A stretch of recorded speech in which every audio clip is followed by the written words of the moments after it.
এটা আজকে রাস্তাটা আজকে পুরো খালি, বাট এটা সচরাচর খালি থাকে না, অলওয়েজ মানুষ থাকে। আজকে ওখানে প্রোগ্রাম হচ্ছে বিদায় খালি। এইটা হচ্ছে শিবপুর। এখানে যারা ট্যুরিস্ট আসে তাদেরকে ঘুরিয়ে দেখার জন্য এই টানেলটা আসলে অনেক লম্বা, এটা অনেক দূরে যায়।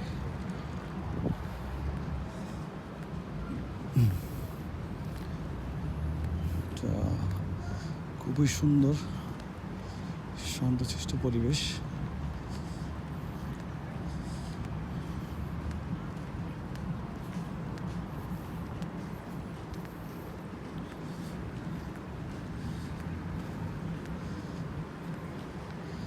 পরিবেশটা আসলে অনেক শান্ত।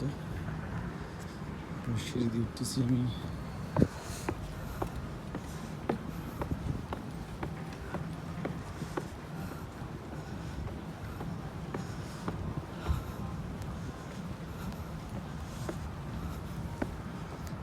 আজকের মতো এতটুকুই।